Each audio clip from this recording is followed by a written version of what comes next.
Many different kinds of arrays in Java, but most basic one is like one index number, and so it's an array of, like, this one's integers, and so you've got many different integers, and you can declare them all separately and access them separately. But if you imagine if you had 200 different integers, you had to declare every single one of them. That would be like some process to go through and time consuming. So what they've got is an array, and an array is an array, an integer array is an array of integers. And so what you've got is you've got many integers. You can have an array as big as you want. So say an array of 200 integers, you just need to declare it once, int array with square brackets, and it's an object you have to use a new keyword, and int and how many elements. We're just doing 5, but this could be like 2000, and we access each one of the members of arrays by this square brackets. So it starts at 0, and if there's 5 elements, that's 0 to 4. And so you can see that we've assigned each one separately to show you can do it the exact same way as you would do a variable, integer variable. And what we've done here, we created 5 separate integers to show you, if you can imagine these 5 being like 500 different variables, and then you've got to assign each one separately. You can imagine how difficult that is. And so what we've got here is we've got 5 separate ones, each declared, and each got a different name, and you have to remember you've got to map this inside your head to make sure that you're accessing the right one, and how easy it is to make a mistake. Well, and then we've assigned a value to each single one of them. Well, with array you don't need to do that. You just need to access it with its number.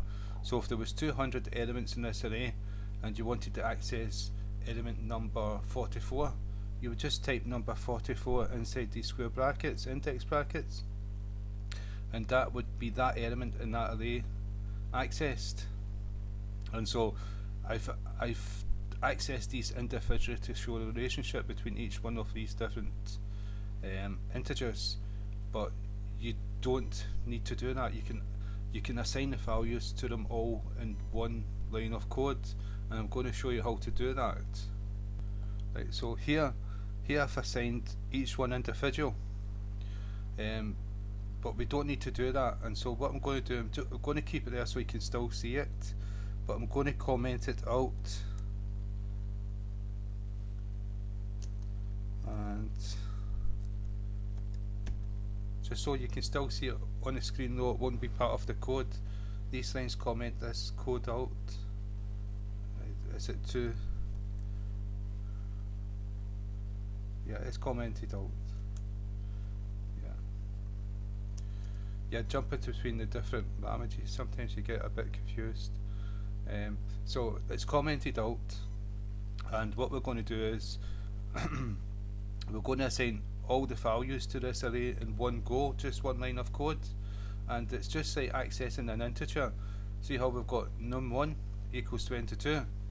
Well, we're going to take the name of the array, which we called array in lowercase letters, and we're just going to go array. Remember, this can be called anything that you want it to be called. The square brackets and equals, and then you've got the braces. Remember, the braces groups elements of code together, so it's going to start at 0 and work its way down to the end of the array, and each one's going to be separated by a comma. And so we've got 5 different ones to put in. So what we're going to do is just the even numbers.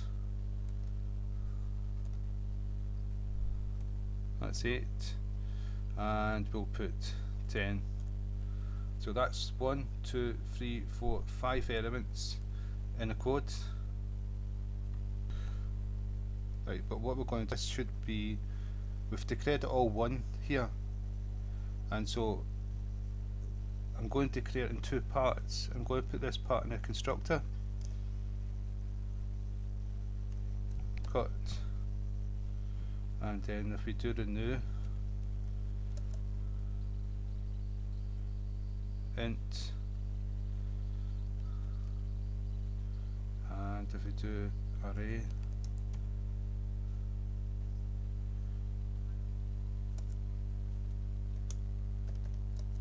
equals. Right, and so what we've done is if it runs okay here, let's see, error insert complete statement assignment.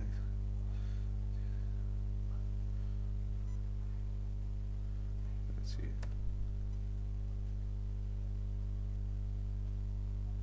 Right, so what it is we're going to have to take the square brackets because we've already declared an array up here of integer, so we don't need to declare the square brackets. We access it just like another variable, we use the name that we had given it, then we say equals new int the square brackets, but we don't need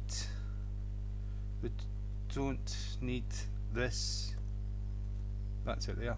We don't need two equal signs, so it's just like declaring another object, because an array is an object, and so what you've got is array equals new int square brackets and then your group of code, and whatever's in your group of code is going to go into your array, and each one of these is that this is 0, 1, 2, 3, 4, so that's 5 different elements, and each one is separated by a comma, and so if we run this you'll find that it compiles okay.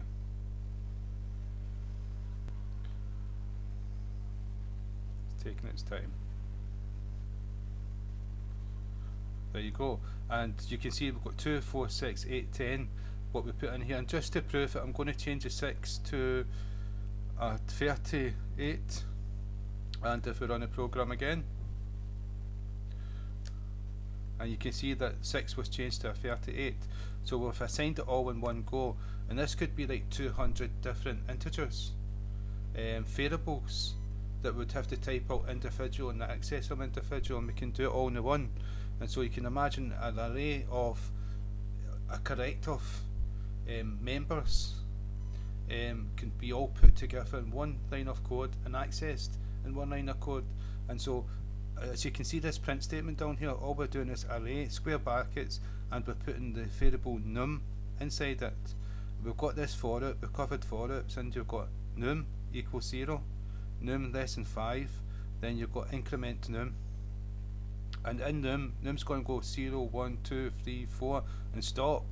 And so every loop it's accessing, first it's accessing 2, 4, 38, 8 and 10, and so that's an integer array. We're going to look at string array, then we're going to look at an array of arrays, and so that's us for now. So again, thank you for your time.